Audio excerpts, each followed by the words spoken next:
Bienvenue dans le Real Talk de la fille en forme. Ici, on jase vrai, sans filtre, avec bienveillance et passion. Prépare-toi à déconstruire certains mythes dans le domaine du mieux-être et à mieux comprendre ton corps. Parce que la santé optimale, c'est pas juste une question de chiffres sur une balance, c'est de l'harmonie. Une alimentation saine et équilibrée, du sport au quotidien, un système hormonal stable et surtout, un grand amour pour soi-même. Mon objectif, t'aider à bâtir une vie où tu te sens forte, énergique et bien dans ta peau, dans la joie et sans culpabilité. Prête à te transformer? C'est parti! Bon matin, bon midi, bonsoir ma belle amie, j'espère que tu vas bien.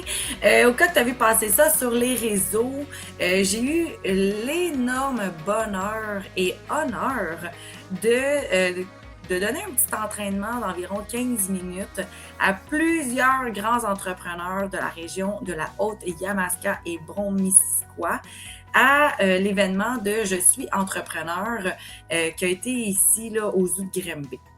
Et en fait, la thématique de cette journée-là, c'était de oser, mais on a aussi beaucoup parlé de la santé mentale. Et j'ai été plus que choquée d'entendre à quel point que les entrepreneurs ne vont pas tant bien. Alors aujourd'hui, j'ai décidé de te parler de santé mentale qui, je crois, est un sujet qui nous touche pas mal tous. Parce que saviez-vous que être TDA, c'est une maladie de santé mentale? Est-ce que vous saviez que la bipolarité, toutes ces choses-là, c'est of course, mais on dirait qu'il y a des choses qui ne sont pas nommées. Tu sais, l'hyperperformance, c'est souvent en lien avec un TDAH qui va justement être une maladie mentale. Donc, je crois que beaucoup d'entre nous sont confrontés à des périodes de stress, d'anxiété, de dépression, de fatigue mentale, mais qu'on ne sait pas que c'est une maladie ou qu'on ne sait pas qu'il y a des outils ou qu'on ne sait pas que c'est normal parce que je ne veux pas normaliser la dépression, l'anxiété, mais qu'on ne sait pas qu'il y a quelque chose à faire avec ça. Puis souvent, quand on se met à penser qu'on est seul là-dedans, que hey, faut que je me reprenne en main, faut que tu sais, j'aille mieux, là, comme OK, je suis fatiguée, là, come on, genre, je vais prendre un autre café, là, OK, je me sens un peu déprimée et je vais ouvrir mes courriels, je vais tout faire, puis là, vite, faut que je sois là pour la famille, puis faut que je sois là pour mes collègues, puis... Mais OK, sauf que si on normalisait juste que la santé mentale, c'est fragile, puis qu'il y a des choses à faire pour aller mieux, autant que tu nourris ton corps de vitamines, que tu bois de l'eau, que tu manges sainement, autant que il y a des choses à faire pour la santé mentale. Puis aujourd'hui, bien entendu, avec mon chapeau d'entraîneur, je veux te rappeler qu'on oublie souvent que l'entraînement, c'est un des meilleurs remèdes pour transformer notre état d'esprit. Et là, aujourd'hui, je vais te montrer qu'avec des statistiques assez impressionnantes, comment que l'exercice, c'est pas seulement bon pour le corps, mais qu'il est indispensable pour prendre soin de notre mental. Et bien entendu, je vais te montrer comment l'intégrer de façon efficace dans ta vie, au quotidien, par des petites habitudes bien simples, mais super puissantes. Fait que je crois que tu sais, mais la science a clairement prouvé que l'exercice physique avait un impact direct sur la santé mentale. Parce qu'effectivement, ça vient jouer sur le taux de cortisol, ça vient jouer sur le système nerveux et donc ça vient jouer aussi sur l'amélioration de l'humeur. Fait que je te donne quelques petites statistiques. On disait, selon une étude du Journal of Clinical Psychiatry, que l'exercice va réduire les symptômes de dépression de 30%. Une étude de Harvard a démontré que l'exercice régulier va diminuer de 20 à 30% le risque de développer de l'anxiété. 60% des personnes qui pratiquent une activité physique régulière rapportent un état d'esprit plus positif et une meilleure gestion de stress. Des recherches menées par l'Université de Californie révèlent que 30 minutes d'exercice modéré peut augmenter le niveau de sérotonine et de dopamine, qui sont nos deux hormones associées au bien-être et à l'humeur. Dois-je vous en nommer d'autres?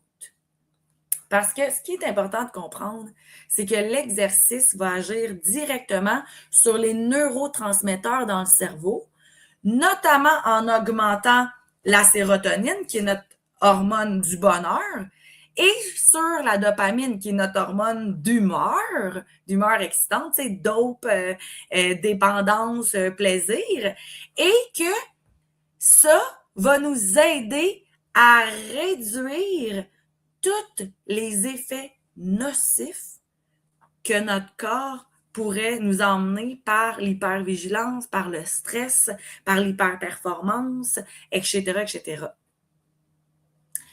Donc là, je pense pas que je suis en train de te nommer quelque chose qui est comme « Oh my God, j'avais jamais entendu parler de ça. » Je crois qu'on le sait. Je crois juste qu'on le met pas assez de l'avant. Et là, je vais aller encore plus en profondeur sur le fait que l'exercice, c'est pas juste pour les muscles. C'est vraiment en très grande partie pour notre cerveau. Et voici quelques impacts directs de l'exercice physique sur notre santé mentale. Je l'ai nommé tantôt, réduction du stress et de l'anxiété. Je vous l'ai souvent nommé quand j'ai parlé du cortisol. L'exercice va nous faire sécréter de la sérotonine. La sérotonine se transforme en mélatonine rendue au soir. La mélatonine, c'est ce qui nous aide à dormir et qui fait réduire le taux de cortisol métabolique.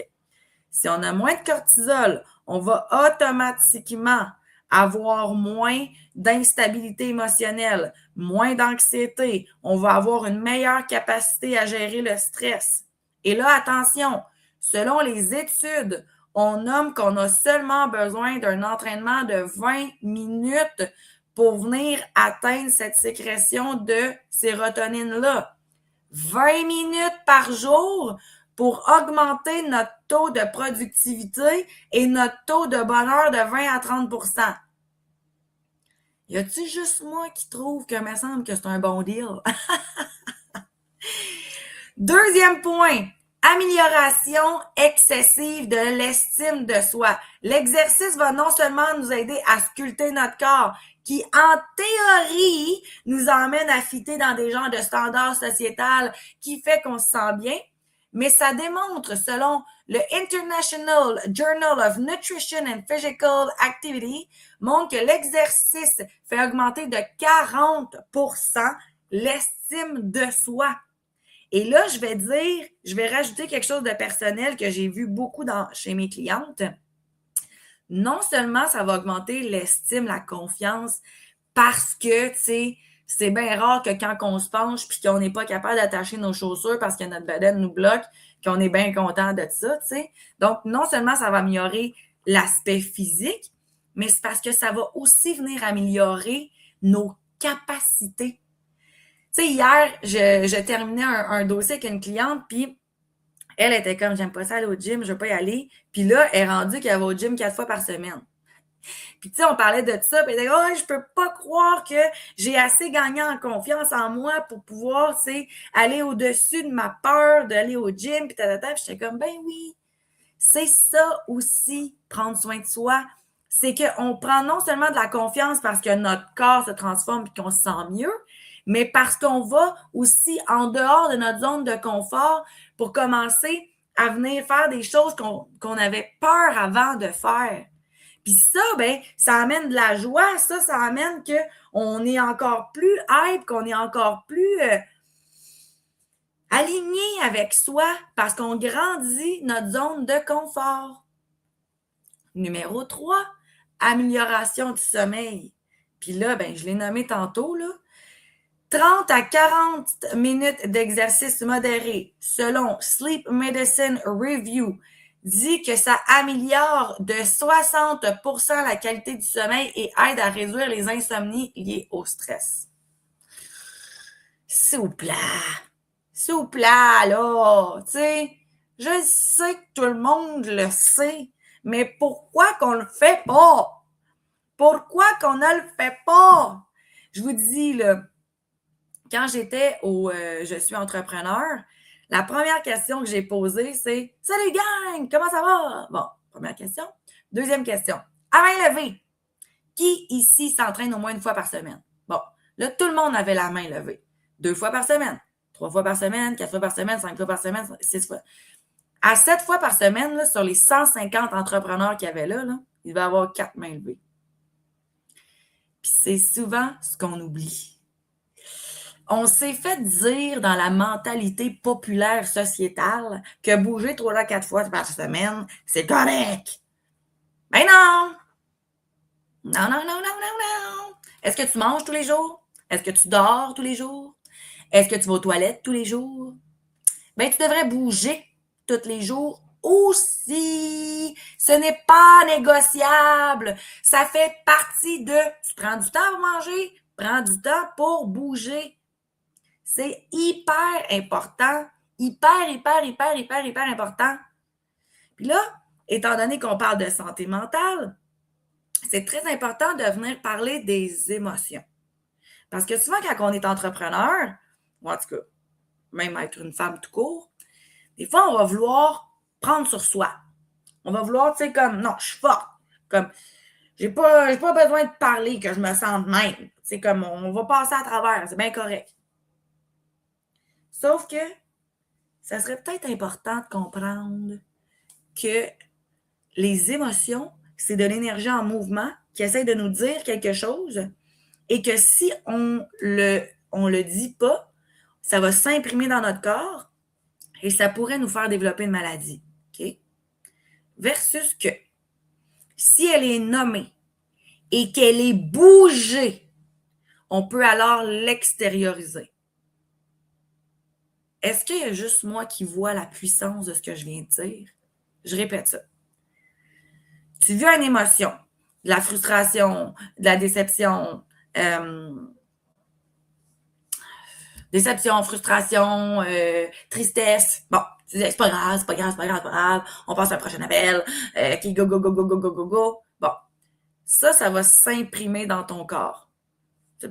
Mettons, là, tu vas avoir un petit whoop au niveau de l'épaule, whoop au niveau de l'abdomen, whoop au niveau de la cuisse. Ça va s'imprimer là, tout simplement. Mais là, plus que tu imprimes des affaires dans ton corps, plus que c'est lourd. Plus que c'est lourd, plus que ça crée de l'inflammation. Plus que ça crée de l'inflammation, plus que tu peux développer une maladie. Versus que tu vis une déception. Tu la nommes, tu l'écris, tu te fais un vocal et tu bouges ton corps, automatiquement, tu vas sortir l'énergie en mouvement. Parce que émotion, émotion, énergie en mouvement. Donc, on veut faire sortir ça. Et au-delà, donc, des effets chimiques sur le cerveau, l'exercice va aussi venir réguler nos émotions. Et si tu as déjà entendu parler du psychosomatique, tu sais très bien comme moi que les émotions, c'est quelque chose qui peut mener à des maladies ou même des blessures. Alors, oui, à l'exercice physique pour venir réguler nos émotions et aussi comprendre que l'exercice, l'instant d'un moment, va te permettre de déconnecter de tes préoccupations, de tout qu'est-ce que tu vis en ce moment et va t'offrir un moment de décharge émotionnelle. Je ne sais pas si tu as déjà été à un cours de yoga. Moi, souvent, et j'adore ça. Puis des fois, il y a du monde qui pleure. On fait un mouvement, puis là, la personne pleure, là, littéralement, genre, on ne peut pas s'arrêter à côté. Ça s'appelle une émotion bloquée qui est débloquée par le mouvement. Et là, mettons qu'on parle de santé mentale. Trouvez-vous que ça fait un lien? Que si on débloque des émotions, qu'automatiquement, on va se sentir mieux dans sa tête? Yeah. D'autres études montrent que le sport collectif, donc les activités de groupe, peuvent être encore plus bénéfiques car elles ajoutent l'élément social. L'interaction sociale et la solidarité lors d'un entraînement en groupe sont un facteur important pour réduire le stress et améliorer l'humeur. Voilà pourquoi que samedi le 25 avril prochain, tu dois venir à l'entraînement, la première tournée présentielle de la fille en forme. Parce qu'on va bouger ensemble, parce qu'on va venir créer de la solidarité, on va venir créer du woman empowerment, on va venir créer du mouvement dans ton corps. Et ça va renforcer ton bien-être et ça risque de changer de beaucoup ton état d'esprit cette journée-là parce qu'on va être dans le beau, dans le grand, dans le positif. L'idée qu'on veut avoir ici, là, c'est d'utiliser l'exercice pour venir prendre soin de soi, libérer les émotions et en même temps, bien sûr, prendre soin de son corps. La pratique régulière de l'entraînement, de la marche, du mouvement va nous permettre de développer un sentiment de paix, de puissance. Et on va donc être plus en capacité de gérer les émotions difficiles ou les situations difficiles, qui est un lien direct avec la santé mentale. Bon, maintenant que tu connais les bienfaits, que tu es convaincu de l'exercice physique au quotidien, voici par où commencer. Primera uno, numéro uno, primera solo.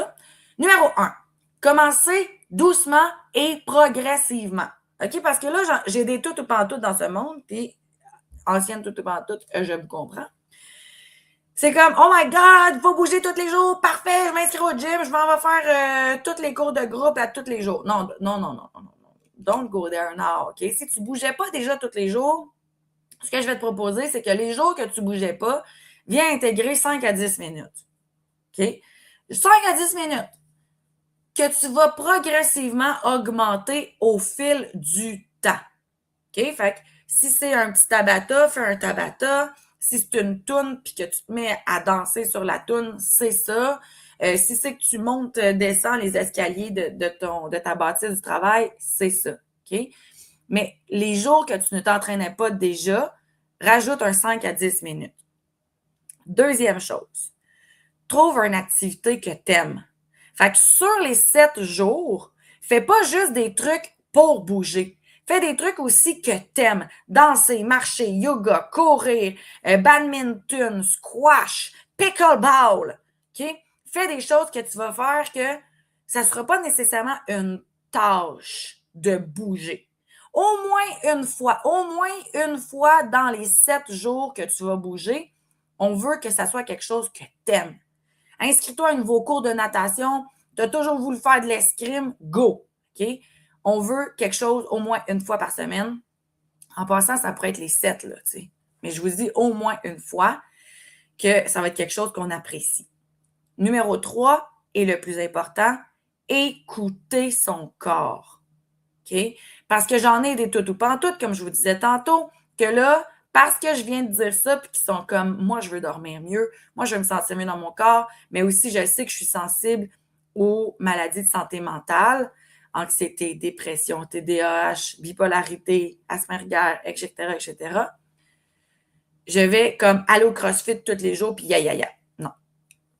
Là, OK, tant mieux si ça te fait du bien, vas-y. Mais l'objectif, c'est pas nécessairement de forcer puis de te détruire. Le but, c'est d'écouter ton corps, d'y aller à un certain rythme et surtout de rester constant sans nécessairement viser une perfection. OK? Ça, je l'ai tellement nommé dans d'autres épisodes que je pense que si ça fait un petit bout que tu m'entends, tu le sais. Donc, l'écoute du corps. Y aller doucement, progressivement, choisir une activité qui te tente vraiment, puis être dans l'écoute du corps, bien sûr. OK? Donc, ce qui m'amène à te dire, oui, bouger every day. La santé mentale, les amis, c'est quelque chose qu'on ne voit pas. Si tu te fais mal au bras, le monde va te demander: «Ah, qu'est-ce qui s'est passé? Comment tu t'es fait ça? Ah, ah, viens, je vais t'apporter ton café. Viens, je vais traîner tes bacs d'épicerie.» Mais si tu vas pas bien émotionnellement, que tu as une maladie mentale non médicamentée ou en tout cas non reconnue, des fois, le monde ne peut pas nécessairement savoir ça, tu sais. Fait que tu te feras pas nécessairement aider si tu ne demandes pas de l'aide. Et je tiens à te dire qu'il y a plein d'organismes par rapport à ça. Si tu ne te sens pas à l'aise d'en parler avec ton conjointe, avec des amis, eux, avec des collègues, s'il te plaît, prends le temps d'aller écrire à un organisme de santé mentale qu'il y a certainement dans ta région. Et je suis plus qu'honorée d'avoir aussi été sélectionnée pour venir parler de l'importance de l'exercice physique, justement, pour Oasis Santé Mentale, la semaine prochaine, ici à Granby, qui est un organisme qui aide les gens à accompagner les gens atteints de santé mentale parce que oui, si tu sens que dans ton entourage, il y en a de la maladie mentale, tu peux te faire aider pour mieux accompagner cette personne-là. Ça, c'est génial, tu sais. Il y a de l'aide pour les gens qui subissent la maladie et il y a de l'aide pour ceux qui sont autour d'eux. C'est important. Puis rappelez-vous une chose, l'entraînement, le mouvement, c'est une arme puissante contre le stress, l'anxiété, la dépression, venir calmer le TDAH. Ça transforme notre état d'esprit, ça équilibre nos hormones, ça nous permet de mieux gérer nos émotions. Tu n'as pas nécessairement besoin d'aller dans un gym. Tu peux faire ça de chez vous. Tu peux t'abonner à la zone FitForm. Tu peux faire du yoga. Tu peux aller prendre une grande marche en forêt. C'est accessible de partout. Et là, bien entendu, si tu as envie de faire un petit push de plus puis être full motivé, je le répète, rejoins-nous le 25 avril prochain ici à Granby pour une journée complète de mouvement avec tous les coachs de la zone FitForm. On a vraiment hâte de t'accueillir. Alors, ma belle amie, santé mentale, entraînement, c'est pas négociable. Ce n'est pas négociable. Je te souhaite une merveilleuse journée. Envoie cet épisode à une amie que tu sens qu'elle pourrait peut-être bénéficier de ces statistiques percutantes-là et de ces outils intéressants-là aussi. Je te souhaite une magnifique journée et on se voit à la tournée présentielle du 25 avril prochain ou on se voit la semaine prochaine dans tes oreilles. Bye bye!